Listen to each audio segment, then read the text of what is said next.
Assalamualaikum warahmatullahi wabarakatuh. Perkenalkan, nama saya Trisa Putri Ardita. Di sini saya akan mengikuti ujian praktek yang bertemakan ceramah yang berjudul Hikmah Musibah yang diturunkan oleh Allah Subhanahu wa taala kepada kita umatnya. Bismillahirrahmanirrahim. Assalamualaikum warahmatullahi wabarakatuh. Pertama-tama, marilah kita limpahkan rasa syukur kita kepada Allah Subhanahu wa taala atas limpahan rahmatnya sehingga kita dapat berkumpul bersama di siang hari yang cerah ini dalam keadaan sehat walafiat untuk mengikuti ceramah agama pada hari ini. Pada bulan menuju Ramadan ini, marilah kita mengingat kembali apa hikmah-hikmah yang Allah berikan kepada kita melalui musibah yang Ia turunkan, agar kita tidak menjadi golongan yang ingkar terhadap ketetapannya, karena banyak sekali orang di luaran sana yang menjadi orang yang ingkar hanya karena mereka tidak mengetahui apa hikmah dari musibah yang mereka dapatkan tersebut. Salah satu ujian yang paling berat yang Allah turunkan kepada kita hamba-hambanya adalah musibah. Entah itu rezeki yang sempit, sulitnya hidup, sakit, atau bahkan ditinggalkan oleh orang-orang yang tersayang. Semua itu menjadi sangat berat bagi kita karena kita tidak dapat bersabar, hanya kita tidak dapat bertabah kepada Allah Subhanahu wa taala dan senantiasa selalu berdoa kepadanya. Maka di luaran sana banyak sekali orang yang frustasi, orang yang menyerah, orang yang bahkan bunuh diri hanya karena mereka mendapatkan musibah dari Allah Subhanahu wa taala. Sebenarnya manusia adalah makhluk Allah Subhanahu wa taala dan diciptakan dengan akal yang sehat dan juga nafsu, sehingga mereka selalu berkeinginan hidup yang nyaman dan tentram. Mereka selalu berkeinginan agar semua kebutuhan mereka terpenuhi, agar mereka selalu mempunyai badan yang sehat dan juga keluarga yang sehat.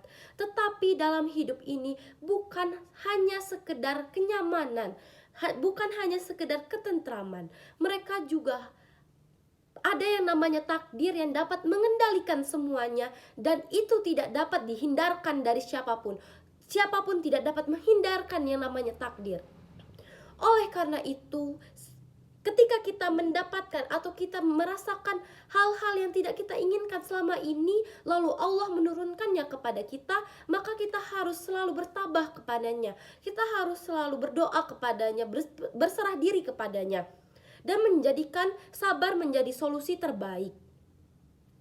Sebagaimana Allah berfirman, Bismillahirrahmanirrahim, walanabluwannakum bisyai'im minal khaufi wal ju'i wa naqsim minal amwali wal anfusi was samarat wa basiri sabirin allazina iza sabathum musibah wa qalu inna ilaihi wa inna ilaihi raji'un, yang memiliki arti, dan sesungguhnya kami akan mengujimu dengan sedikit ketakutan, kelaparan, kekurangan harta, jiwa, dan juga buah-buahan.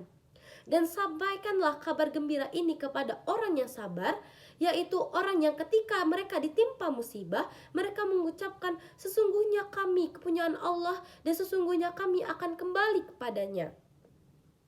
Merujuk pendapat Syekh Wahbah Az-Zuhaili bahwa sebab diturunkannya ayat di atas adalah ayat di atas diturunkan setelah perang Badar di bulan Ramadan yang menggugurkan beberapa umat Islam dan dinyatakan syahid dalam peperangan.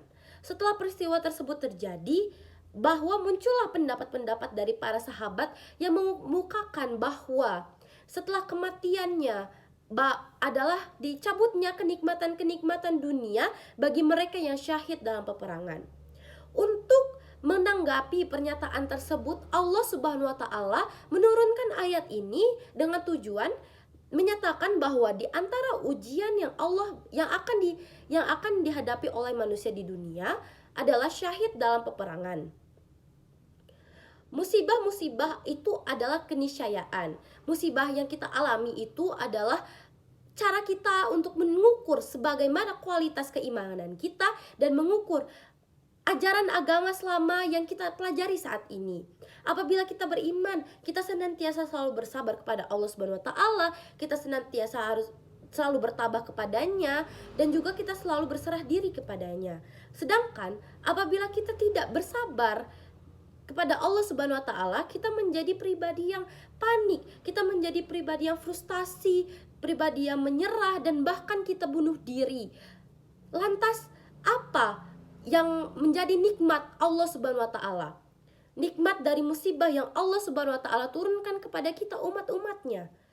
Ketika kita mendapatkan musibah yang diturunkan oleh Allah Subhanahu wa taala, hal yang kita harus lakukan pertama kali adalah renungkan eksistensi Allah Subhanahu wa taala kepada dan hambanya. Allah Subhanahu wa taala itu sebagai Tuhan dan kita manusia sebagai hambanya. Tugas hamba di dunia ini hanyalah dua. Yang pertama, kita harus bersyukur apabila kita mendapatkan nikmat dari Allah Subhanahu wa taala, dan yang kedua, kita harus bersabar ketika kita mendapatkan musibah yang diturunkan oleh Allah Subhanahu wa taala.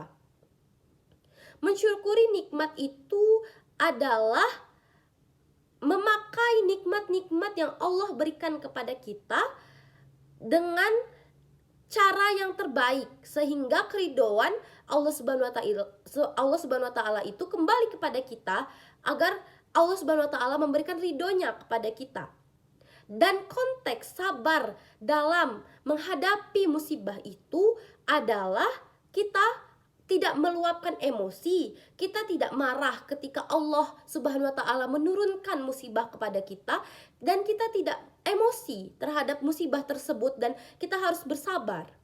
Lalu ada pendapat yang menyatakan bahwa kita sebagai umat Allah Subhanahu wa taala adalah aktor-aktor kecil yang dikendalikan oleh takdir-takdirnya. Allah Subhanahu wa taala dalam ranah ini sebagai penentu segala yang ada di bumi, yang ada di dunia, Allah Subhanahu wa taala yang mengendalikannya. Lalu kita harus senantiasa bersabar ketika kita ditemukan oleh takdir kita yang tidak sesuai dengan keinginan kita. Dengan uraian ini saya harap kita selalu menambahkan rasa sabar kita atas musibah yang Allah turunkan kepada kita. Kita senantiasa bersabar, kita senantiasa bertabah sembari kita menyadari bahwa kita merupakan aktor-aktor kecil yang dikendalikan Allah Subhanahu wa taala melalui takdirnya, dan kita hanya bisa berserah diri kepada Allah Subhanahu wa taala dan berdoa kepada Allah Subhanahu wa taala. Demikianlah ceramah Islami yang dapat saya sampaikan. Mohon maaf apabila ada kesalahan, jika yang baik itu datang dari Allah Subhanahu wa taala dan yang buruk itu datang dari saya sendiri. Saya ucapkan terima kasih dan maafkan atas kelalaian tutur kata dan perbuatan saya. Terima kasih. Wassalamualaikum warahmatullahi wabarakatuh. Demikianlah ceramah agama saya yang menjadi ujian praktek saya. Saya ucapkan terima kasih. Wassalamualaikum warahmatullahi wabarakatuh.